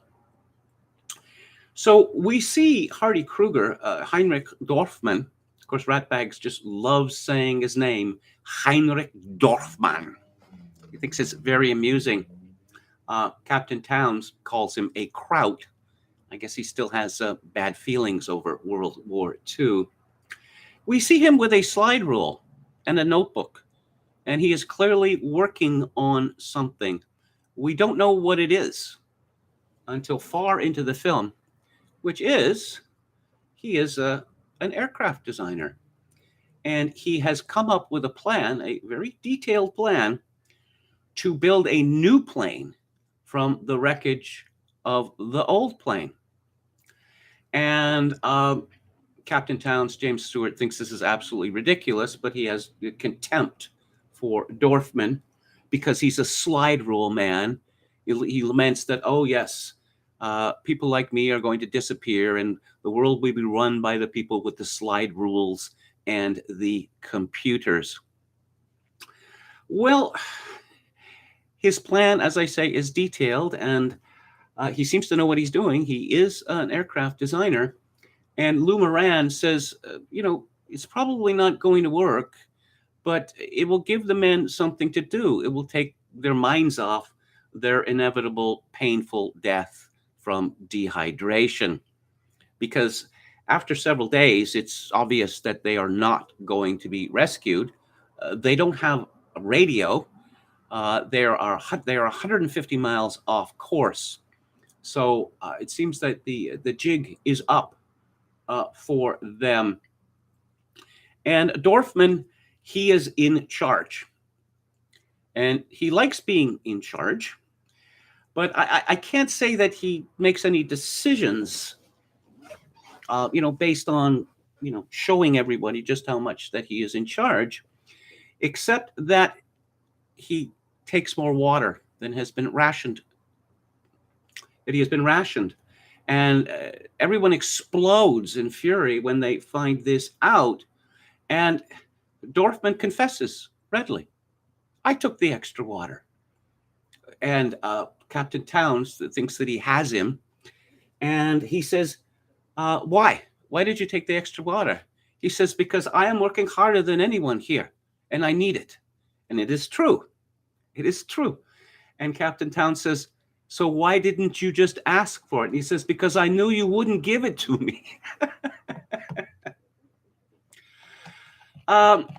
This is a slow burn movie. Of course, it has a very exciting opening scene because air crashes are exciting.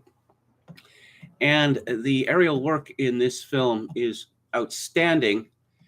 And the pilot, the famous stuntman Paul Mantz, who was responsible for the stunts, he died making this film. Yes, the final credit on the screen, it should be remembered that Paul Mantz, a fine man and a brilliant flyer, gave his life in the making of this film. Now, I'm not going to spoil the ending for you and the amazing surprise that we get shortly before the ending. Let's just say it has something to do with Heinrich Dorfman's German autism, that there is something about himself that he has not revealed to anyone because he honestly doesn't believe that it is relevant. And it is both hilarious and horrifying at the same time. Uh, the edition that I own of The Flight of the Phoenix is a Masters of Cinema Blu-ray, which came out a few years ago. It has been, which is region B only. It has now been brought out by a Criterion in a region A locked Blu-ray, which based on the screen caps at DVD Beaver is an improvement over the Masters of Cinema edition. But of course, in cases like this, new elements come to light, or a higher K, restoration is made. And it has some, it doesn't have a commentary, the Criterion issue, but it has some interesting extras, a conversation behind the movie maker Walter Hill and scholar Alain Silver, an interview with Donald Dewey, biographer of James Stewart, talking about his service as a bomber pilot. So, as I say, well, I'll just mention this again, that I first saw this film as a child. It was on TV, and I was looking at reviews, both professional and amateur, of this film, and a lot of people said that they had first seen this film on TV, and it is a real boys' classic film because it has a message. We're not beaten over the head with this, but the message is that men working together can accomplish so very much. I mean, that's the moral of this story. I suppose, never give up hope. But, success in collaborative enterprises involves making allowances for other people's differences, even their deficiencies, which may be gross deficiencies. So those are my thoughts on Robert Aldridge's The Flight of the Phoenix. And let's take a final look at the chat. Exhibit number 1 of why Kevin needs to bring Theater Thursday back in some form. Yeah, that'll happen, and I guess I could start next week. Art Mob talks about the days of great film plots and scripts. British American says they don't make men like James Stewart anymore. I remember, in his declining years, he would appear on The Tonight Show with Johnny Carson, and he wrote poetry, a doggerel, and one night he had a beloved dog who had died, and he'd written a poem about this dog, and he was welling up as he was reciting it, and I thought that it was a very cruel thing for Johnny Carson to have done, to allow him to be embarrassed in that way. British American says, see Krugo also in The One That Got Away, available on YouTube. And Art Scholl died doing aerial photography for Top Gun, says Palcasso 88. Nothing beats the real thing, even if it's just a model or a puppet. Tom Hanks was in this movie that came out, I believe, last year or maybe 2 years ago, having to do with, naval warfare in World War II. And everything was CGI, and it just looked outrageously phony, almost surreal.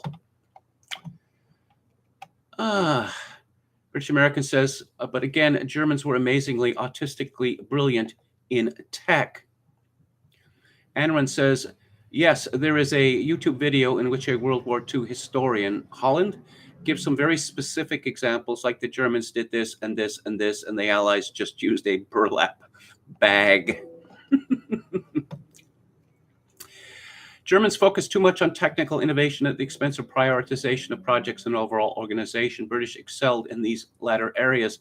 Yes, I'm reminded that the Germans, during World War II, during the darkest days of World War II, as it was evident, became evident, they were almost certain to lose, decided to invent stereo technology and magnetic tape recording rather than, building more V2s, say. Oh, we got plenty of skills for everything, you know. It's just very strange to me. Anran says, reminds me I need to watch Brighton Rock. Attenborough, he plays a young hoodlum called Pinky, and it's, of course, based on the Graham Greene novel. Attenborough is supposed to be great in it, one of his few bad guy roles. He is great in it. Ian Bannon seems to be underappreciated to me. Was he ever bad at anything? I've never seen him bad at anything. Let me just check him out here. Born 1928, died 1999. He's in The Hill with Sean Connery. That is an outstanding World War II movie. And yeah, he's in Hope of Glory by John Boorman, one of my favorite films. And he plays an Irishman in a charming movie from 1998 called Waking Ned Divine. And let's see. That's it. That's it for today. Oh, finally, Anman says, I had Stewart's book of poetry and signed by the man himself. By all accounts, he was a very modest and gracious man. People, of course, would come up to him all the time. And a lot of people become, sickened or enraged by this, but not Jimmy Stewart. I'll be back on the air tomorrow at 4 p.m. Pacific, 7 p.m. Eastern. Thank you all for tuning in. It means so much to me. If you would like to make a donation to the live stream, my PayPal account is linked to kevin_grace@hotmail.com. If you are in Canada, donations may be made to the live stream directly through Interac at kevingrace@shaw.ca. And as always, I leave you with this: in these days of social atomization and civilizational collapse, I do dearly wish that you, my dear viewers and listeners, manage to forge a genuine human connection to ease the burden. Good night.